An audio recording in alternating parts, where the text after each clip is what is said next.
Intéressons-nous maintenant à un cas particulier, celui du Hamiltonien indépendant du temps, qui sera très utile par la suite.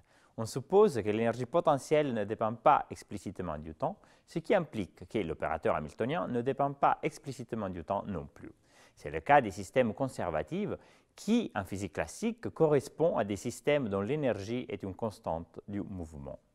Nous avons donc un opérateur hamiltonien qui ne dépend pas explicitement du temps et nous souhaitons résoudre l'équation de Schrödinger.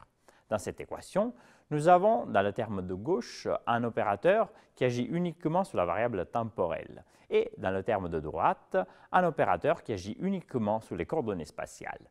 Il est donc naturel d'appliquer la méthode de séparation des variables et de chercher des solutions à cette équation différentielle sous cette forme, où oméga a les dimensions d'une pulsation. En insérant cette solution dans l'équation différentielle de départ et en effectuant la dérivée dans le terme de gauche, on trouve facilement cette égalité qu'on peut réécrire ainsi.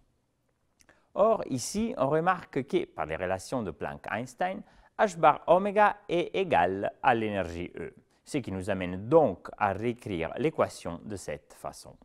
On remarque aussi qu'on peut écrire la solution en faisant intervenir l'énergie au lieu de la pulsation et réécrire donc ainsi l'exponentielle complexe.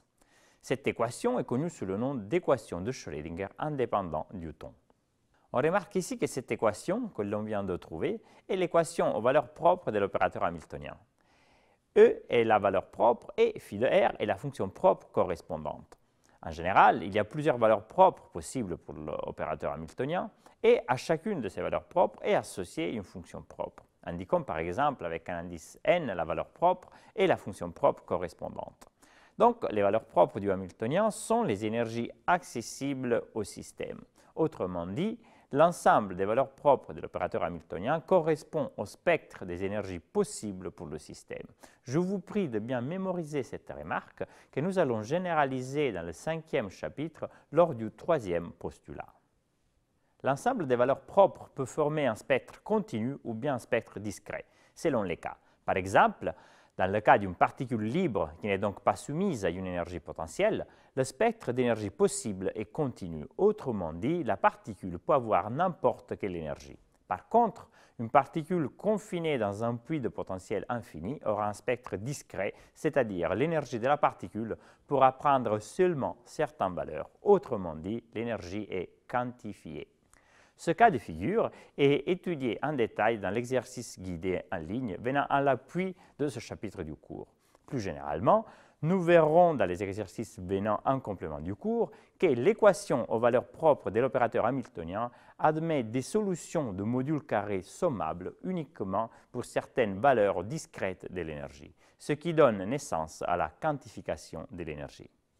Si le système est dans un état d'énergie bien défini En, il aura aussi une fréquence bien définie par les relations de Planck-Einstein. La fonction d'onde dans tel état s'écrira ainsi, où la partie spatiale de la fonction d'onde est la fonction propre correspondante à la valeur propre ON de l'énergie. Un tel état est appelé état stationnaire. Ce nom vient du fait que le module carré de cette fonction d'onde ne dépend pas du temps. Autrement dit, la distribution de probabilité de présence est stationnaire. Il est intéressant ici de faire un parallèle entre la physique classique et la physique quantique. En physique classique, dans un système conservatif, l'énergie est une constante du mouvement. En physique quantique, si le hamiltonien ne dépend pas explicitement du temps, il existe des solutions d'énergie bien définies dont la distribution de probabilité spatiale est une constante au cours du temps.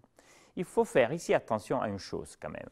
L'équation de Schrödinger est une équation linéaire, ce qui veut dire que toute combinaison linéaire de solutions stationnaires de l'équation de Schrödinger est aussi une solution. En revanche, une combinaison linéaire de solutions stationnaires correspondant à différentes valeurs propres de l'énergie n'est pas une solution stationnaire. Cela se vérifie simplement en prenant le module carré d'une telle combinaison linéaire qui a bien une dépendance temporelle due au produit entre les termes exponentiels correspondant à différentes valeurs propres ON. Vous verrez un exemple concret dans la vidéo concernant l'exercice guidé en ligne venant à l'appui de ce chapitre du cours. Dans la plupart des cas abordés dans ce cours de physique quantique, nous allons traiter des problèmes où l'opérateur hamiltonien est indépendant du temps. On cherchera donc d'abord les valeurs propres et les fonctions propres de l'opérateur hamiltonien. On verra dans le prochain chapitre que toute fonction d'onde peut toujours se décomposer sur une base de fonctions propres de l'opérateur hamiltonien. Nous avons vu ici que les valeurs propres de l'opérateur hamiltonien sont les valeurs possibles de l'énergie pour le système. On commence donc à entrevoir un lien entre un objet mathématique, à savoir une valeur propre, et un résultat de mesure.